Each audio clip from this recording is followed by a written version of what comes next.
The Philadelphia 76ers have done it again and are off to a 4-0 start to the season, in which 3 of these victories have come in comeback fashion. This time over the Washington Wizards, in which Adem Bona stole the spotlight down the stretch, securing the go-ahead dunk to take the lead in overtime and absolutely locking things down on the defensive end with 5 blocks on that side of the floor. Resiliency has been the buzzword for this Sixers team, but they are more than that. There is a rejuvenation in the fan base. There is an athleticism on the floor. This team competes and fights on both ends, once again securing that. They came back from a 16-point deficit in the fourth quarter, were down by as many as 19 in this matchup, and never waved that white flag once again. Cannot wait to break down everything that went right in this game, as your Philadelphia 76ers remain a perfect 4-0. Now, before I dive fully into everything, do want to remind you guys, as always, to make sure you are smashing that subscribe button. We are off to the races here at Sixers Digest, and at this point in time, 63.3% of you guys watching these videos have not subscribed to the channel just yet. Let's get this Sixers Digest family growing. This is a team worth getting excited about. And speaking of that exactly, let's take a peek at the box score now. Now, 139-134 victory by the Sixers overall. As you can see, a trend that has sort of become the case. Outside of the pretty surgical and clinical defeat over the Orlando Magic, this has been a team that has fought back from behind late in games. This time, outscoring the Wizards 32-16 in the fourth quarter, and then 13-8 in overtime to produce the 5-point victory here. I know it's the Washington Wizards, and we do need to see this team absolutely step on some bad teams at some point this season, but the biggest takeaway to me, once again, is the spirit, is the fight, and the way this team never turns its back on each other here. And the Wizards, by the way, are not some brush away team once again. They have some intriguing talents. Alex Sarr looks to be putting it together. Keyshawn George, a big three-pointer to make things competitive. CJ McCollum, a legitimate NBA high-level player here.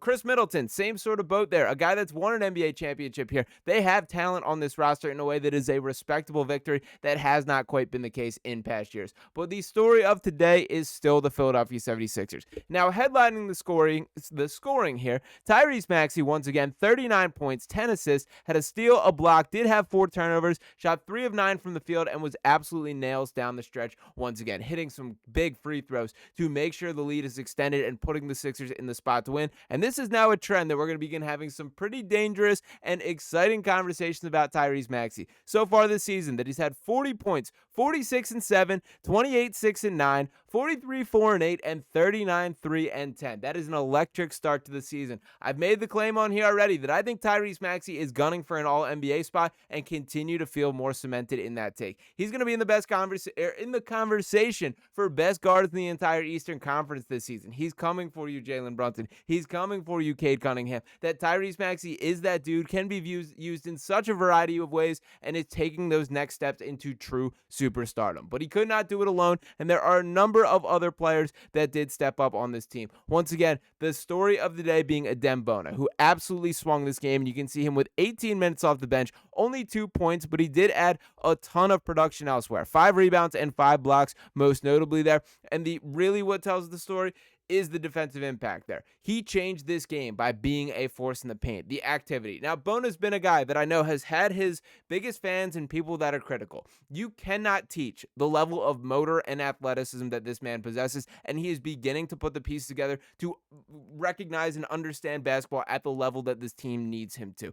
He delivered tonight. He stepped up, he produced, and the Sixers would not have won this game without Adem Bona. Now, a couple other stories and notes that I did want to pull up here, that my sort of summation of this game on Twitter, that Tyrese Maxey, the 39 points, 10 assists. Joel Embiid, 25, 7, and 5. And I know that Joel Embiid is still not the MVP guy, the MVP version of himself, the best player in the world. But what he is a guy that's starting to figure out his role on this team, and it's pretty fascinating the way that it is going down. The Sixers remain committed to this minutes plan, to keeping him under restriction, this time playing a shade over 20 minutes today. I think he finished a little bit over 21 was the case there, but clearly being very protective of him. And Embiid has had to accept that himself in a way that is unique to this team. That shout out to Rich Hoffman tweets out, loving this goofy Sixers center rotation. Joel plays the first 2.5 to 3 quarters, then someone new every night to close. Boston, Dominic Barlow and small ball. Charlotte, Andre Drummond rebounding everything. And tonight, Adem Bona blocking everything. Goofy, but it's working. And that is the biggest story here. And I also do want to give a little bit of a shout out to Embiid directly here, that he has to accept a level of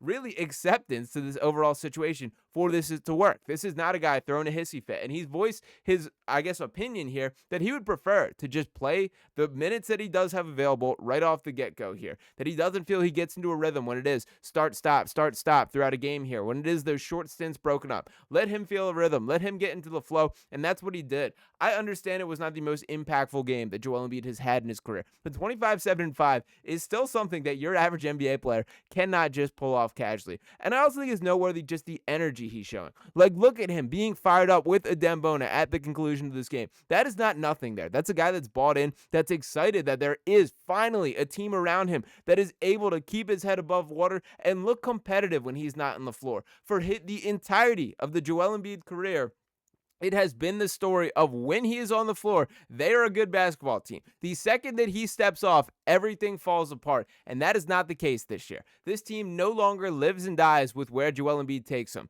He is still a part of this team. He is still necessary to reach them to the peaks that they want to aspire to get to here.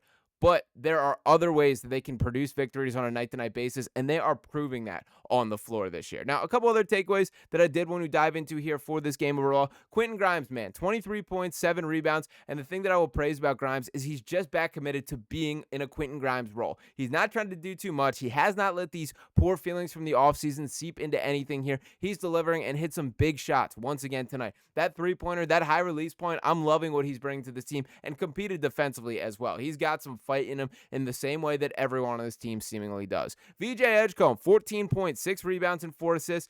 Probably the off the incredibly high bar that he has now set for himself, the most underwhelming game from VJ Edgecombe. But with that said, he still was impactful. He still had his flashes. He had 2 3-pointers and 1 3-pointers that he did knock down there at big moments of the game.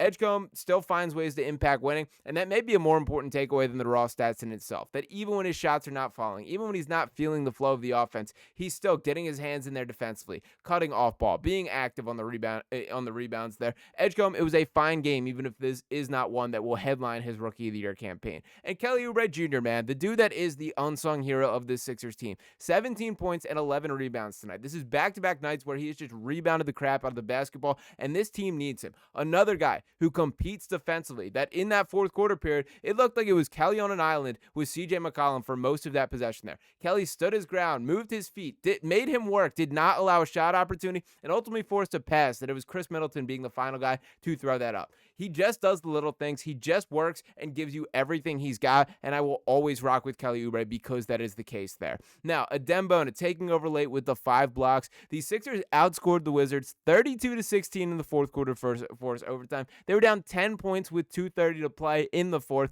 and they won this basketball game. They moved to 4-0. This is the third fourth quarter comeback of the year. This is unbelievable stuff from a basketball team, man.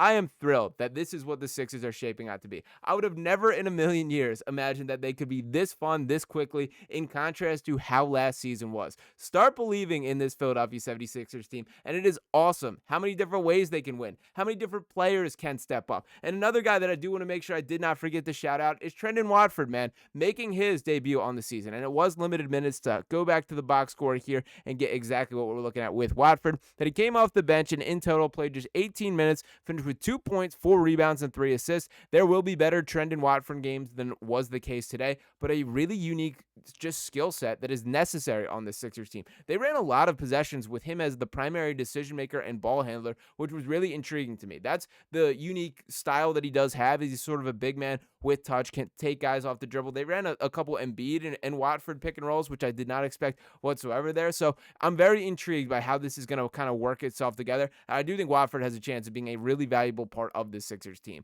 but anyone can step up on any given night, and that's the beauty of what this season is shaping up to be. So shout out to the Philadelphia 76ers for providing a pulse to looking like the exciting team that we all hope they could be, to getting off to the 4-0 start. There's still a lot more to figure out in the season, but I am fired up and cannot wait to see where it takes us. Want you to move along for the ride as well, so the best way by doing that is by hitting that subscribe button below. Once again, only 36.7% of you guys watching these videos have subscribed to us here at Sixers Digest just yet. I'm going to be here from start to finish this season, yelling and screaming and excited about what this team looks looks like and want you along with me. So make sure you're hitting that button, dropping a like on this video here, giving your thoughts in the comments below. I'll be back. Talk with you next time. Peace.